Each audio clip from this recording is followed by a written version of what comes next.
quantum computing has been sold as one of the biggest technological revolutions still waiting to happen.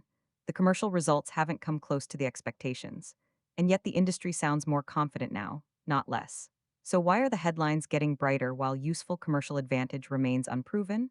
There's a reason for that mismatch, and it changes what the latest breakthrough actually means.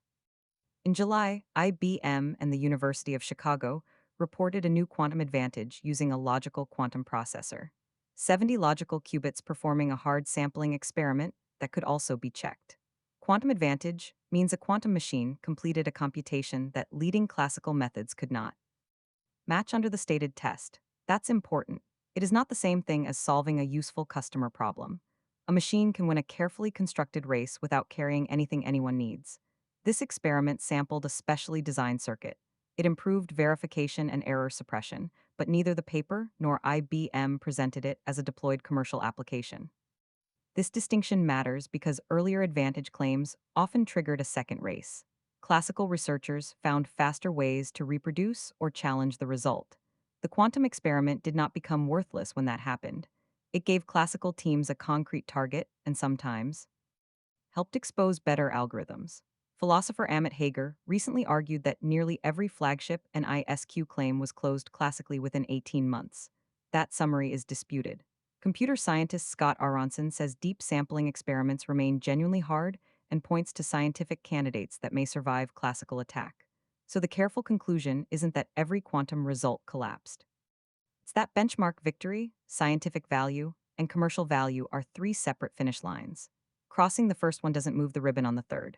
The commercial story centered on NISQ machines, noisy, intermediate scale devices that were supposed to become useful before full error correction arrived. You wouldn't need the perfect machine. You would find a valuable problem the imperfect machine could already solve better. The hardware was limited, but the returns were repeatedly described as near. In 2017, Google researchers argued that small devices emerging within 5 years could produce short term returns. 5 years passed without a demonstrated commercial advantage against the best classical alternatives, still unproven. In 2018, IBM said the industry was approaching the dawn of a commercial quantum era, even while warning that hype was growing. The dawn kept moving, still unproven. IonQ's 2021 annual report expected quantum machine learning to become the first broadly available NISQ application. It did not give a firm deadline, but that broad application is still unproven.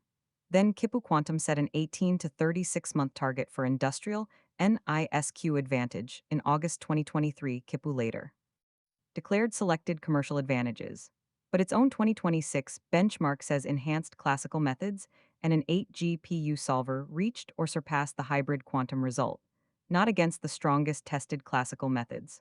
The confidence spread into consulting forecasts. In 2019, Boston Consulting Group projected $2 to $5 billion in annual end-user value by 2024 that meant gains for users, not hardware sales, investment, or cloud access revenue. The forecast was never demonstrated, and authoritative assessments still put conclusive real-world advantage in the future. Apparently the easiest quantum market to scale was the market for quantum market forecasts. My skepticism meter didn't merely hit the red zone. It asked whether the scale had been calibrated by a consultant.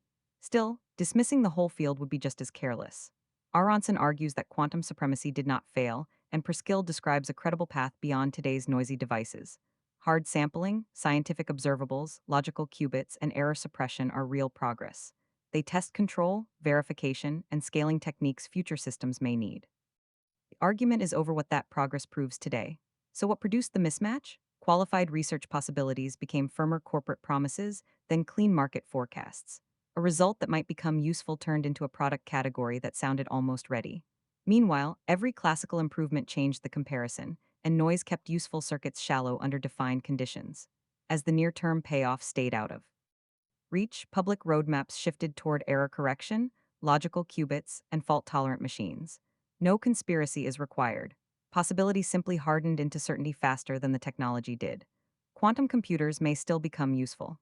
They may help with selected scientific problems, and fault-tolerant systems could open applications noisy machines cannot reach.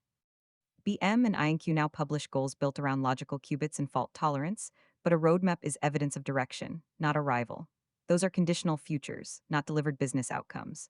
As of 2026, the clearest result is narrower, Quantum computing has crossed important benchmark and verification thresholds, while the promised near-term commercial revolution remains unproven. The engineering didn't fail. The timetable and the scale of the commercial story did. And there is another possibility. Some useful scientific outcomes associated with quantum research may arrive first through conventional computing, and a I-alpha fold already shows how learned patterns can solve a scientific prediction problem without simulating every underlying interaction directly. That doesn't replace every proposed quantum application. It does mean quantum hardware isn't the only route toward the destination. If I can learn the shortcuts before quantum hardware learns to behave, I should probably stop waiting for a colder refrigerator to organize my life. Mine can't even keep track of a grocery list. The useful habit here isn't choosing between hype and cynicism. It's checking what a result actually demonstrates. Was it a benchmark, a scientific observation, or a practical advantage? What was the classical baseline? And was the future milestone a result or only a roadmap goal? That's the test we'll keep using on this channel. Each video takes one big technology claim, follows the evidence back to the source, and shows you the machinery hiding behind the headline. You get the claim, the strongest counterargument, and the boundary the headline usually drops. If you want the next one, subscribe now. And if you know someone who sees the words quantum advantage and assumes the revolution has arrived, send them this video. The machines are improving. Our standards for the claims should improve with them. Thanks for watching.